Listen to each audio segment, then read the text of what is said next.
Hello, and welcome to this overview of new releases that I read that were published in June of 2024. I'm Olivia, your favorite resource for book recommendations you can easily screenshot, and you're watching Random Olive Reads.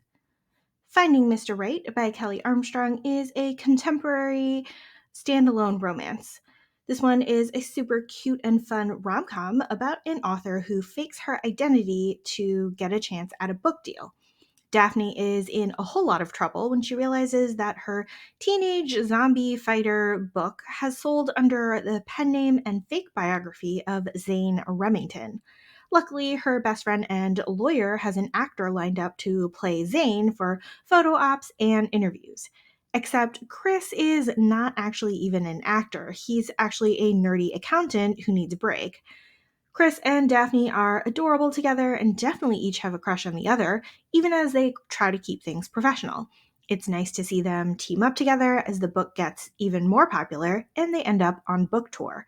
It's a whole lot of mess as they navigate their respective fake identities. The Duke Has Done It Again by Jane Ashford is book 6 of the Duke's Estates series. Rose and Gavin are from rival families who believe that a certain estate belongs in one of their families instead of having been left to some unknown Duke. They end up in a shouting match in front of the estate's front lawn when the Duke arrives to evaluate the estate, pretty much embarrassing themselves.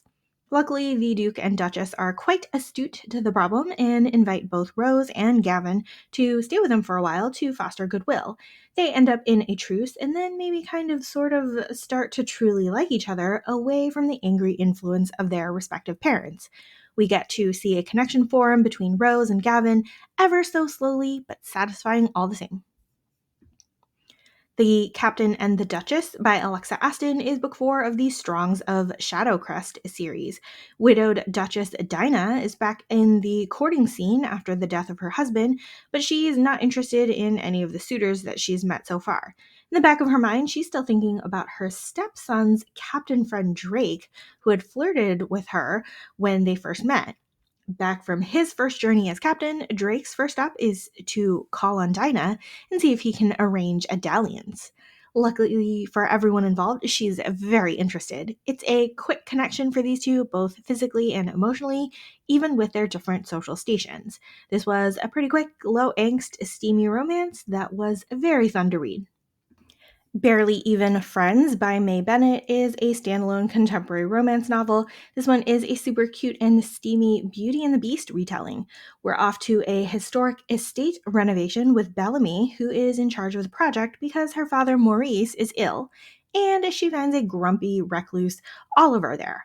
Oliver is resistant to the renovation mostly because his grandfather is being overly controlling and because he doesn't want anyone else in the house. But the house isn't really his, and he's stuck doing whatever his grandfather has dictated.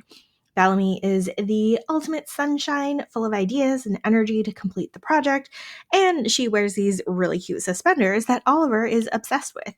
She's also got some hangups related to relationships because her last guy was a total dud who told her that she's not the kind of girl that sparks commitment. We get to see Belle and Oliver super slowly come to a truce, and then friendship, and then more. Wager with a Siren by Sophie Darling is book 3 of the All's Fair in Love and Racing series.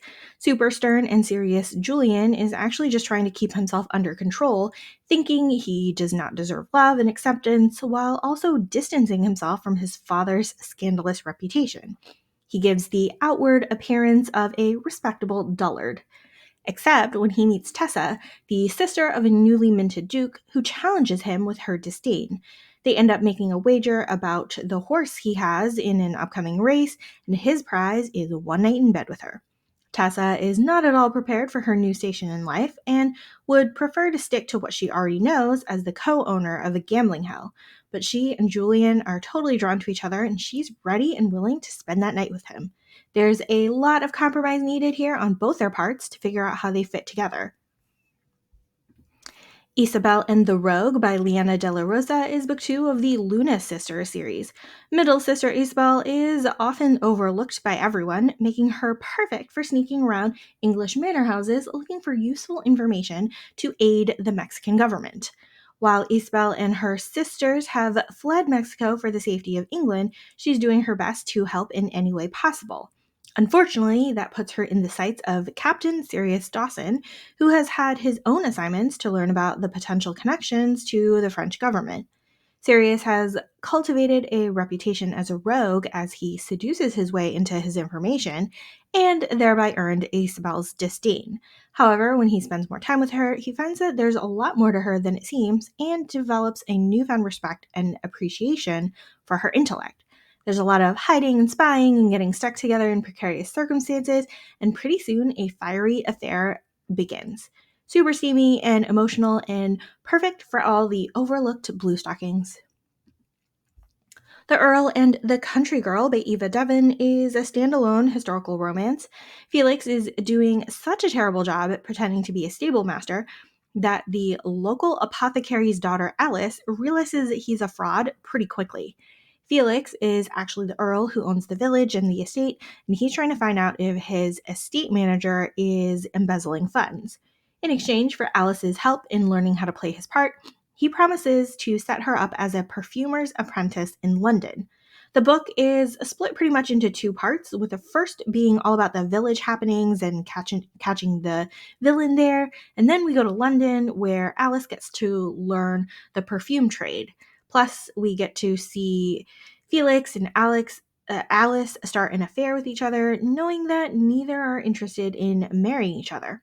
Alice is afraid that having a husband will derail her dreams and plans, while Felix is afraid of any attachment because he doesn't want to cause or feel loss or grief. But they'll fall in love with each other anyway, and at least they're having a good time along the way. The Scot Who Made June Hot by Fenna Edgewood is book 6 of the Rake Review series. We have a dramatic house party which reconnects June and Cameron, who were once handfasted but separated due to various reasons. June is now married to a horrible, terrible, abusive Earl who basically spent all her dowry money and is now throwing a house party to find investors in some sort of scheme.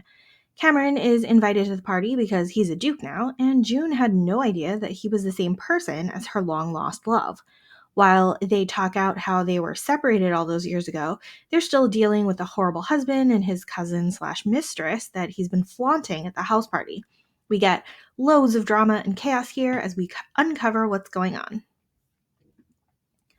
Not in Love by Ali Hazelwood is a standalone contemporary romance. Rue is a food engineer working with her mentor at a small biotech company that seems to be in the process of a financial takeover.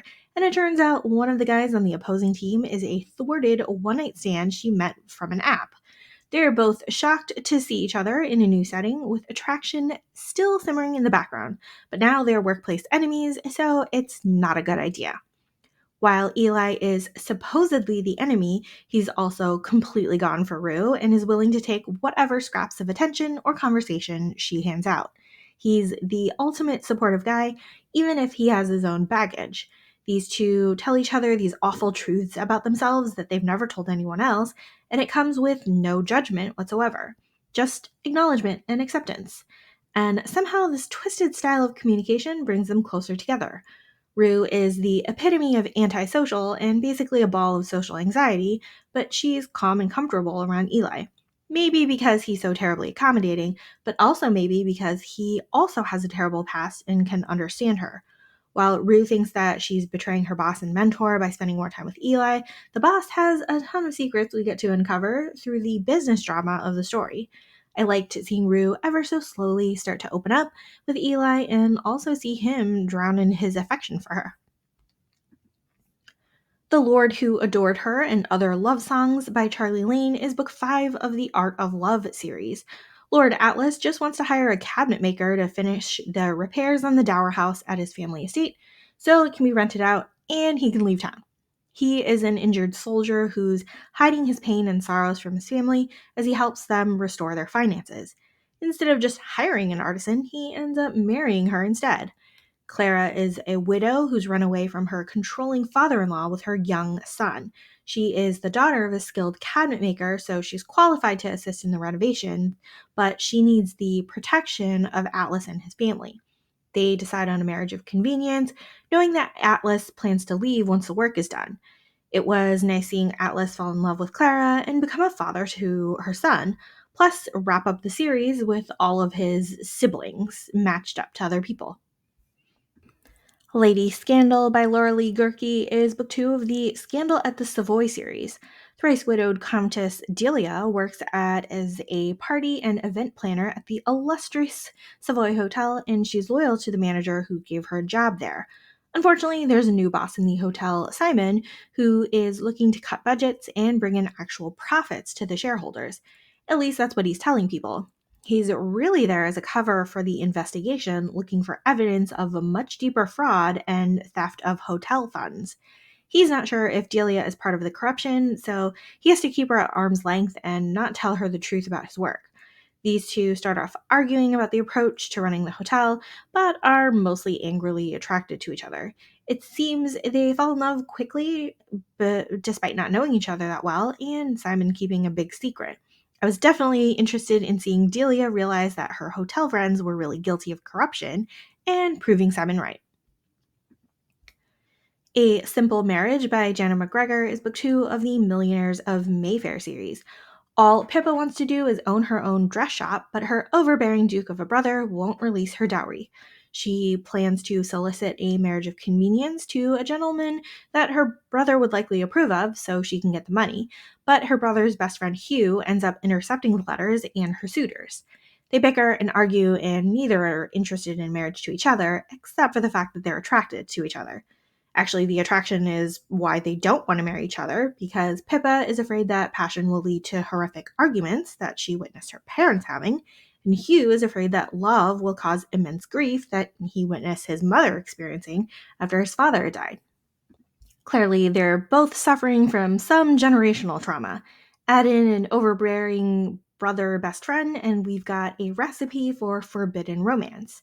However, Hugh is very supportive of Pippa's dress designing skills and business dreams, so he's pretty much the perfect match for her. The Mistress Experience by Scarlett Peckham is book 3 of the Society of Siren series. Renowned and exclusive courtesan Thais has auctioned off a month of her time in order to raise funds for her friend's charity, and she's expecting to spend a month in the country with a dissolute rake. She is surprised to find herself at a rustic cottage with a very straight-laced Earl instead. Alistair is planning to take a wife this season and needs some lessons in the bedroom to ensure that he's fulfilling his wife's needs. He has secretly hired Thais to help him be able to perform. Due to all sorts of insecurity and hangups and his overwhelming desire for her, Alistair is incredibly awkward and reserved. He clearly needs to have trust and an emotional connection to be open to any sort of physical intimacy, and it takes quite some time to pull him out of his shell. Over this month in isolation, we get to see a steamy, slow burn romance develop between these two people, and we get to see them let down their walls. The heartbreaking downside, of course, is that they'll have to go back to reality, and it's not like this ever proper Earl could marry a courtesan. Or so he thinks. In Scandal with the Duke by Stacey Reed is book 1 of the Sins and Sensibility series. American heiress Elizabeth would rather stay unmarried than be stuck with a suitor who prefers her money, so she tries to keep quiet about her wealth until her meddlesome aunt blabs about it. Also, she keeps running into this super arrogant and pretentious Duke who's friends with her brother. James finds Elizabeth refreshingly honest, and he can't get her out of his mind, even though he doesn't mess with marriage hunting innocents. They start a little affair, knowing that Elizabeth is planning to go home to New York and she just wants to experience a bit of fun before she goes. We get a very steamy book here with weeks and weeks of trysting, only to be interrupted by the development of real feelings and that meddlesome aunt again. The Viscount's Marriage of Inconvenience by Barbara Russell is book 4 of the Victorian Outcast series. Keith and Violante meet when she injures him in the snow with her sled and then brings him home to be cared for by her physician father. He was a malnourished servant from the neighboring estate, but pretty much rescued by Violante's father and allowed to stay and recuperate, and then join the servants there. Over the next year or so, Keith and Violante develop a strong friendship and a crush on each other despite the differences in their social station. Everything comes crashing down when Keith discovers the father's terrorist plot and goes to the police. From here, their paths diverge greatly, and Violente ends up a pickpocket, and Keith is a wealthy businessman recently awarded a viscount title. When they run into each other again, Keith very much wants to care for her, even though her pride will not accept his charity. For business reasons, they end up in a fake marriage at a country house party, and of course, things get all sorts of messy. This was another high drama addition to the series, and I really enjoyed reading it. Her Runaway Duke by Ellie St. Clair is book one of the Noble Pursuits series. We get Beauty and the Beast vibes here with a grumpy, scarred, reclusive duke and a runaway bride. Sienna is running away from her wedding day. She gets lost in the woods and then needs rescuing from highwaymen. Luckily, Levi is there to save the day, even though he does it begrudgingly. He thinks that his scarred appearance will scare people away, but it's really just his grumpy personality. Sienna and Levi are stuck together at his manor due to a rainstorm, and of course, she is kind and understanding and helps him soften up a bit. Things get more dramatic when there are rumors about her disappearance and then the arrival of unwanted guests. This one was steamy and emotional and also plenty dramatic. Thank you so much for watching this video. Hopefully you found a book or two to add to your TBR. Links to all of these books are in the description box. Like and subscribe to get updates, and you can keep up with my reading by following me on Instagram at randomolive.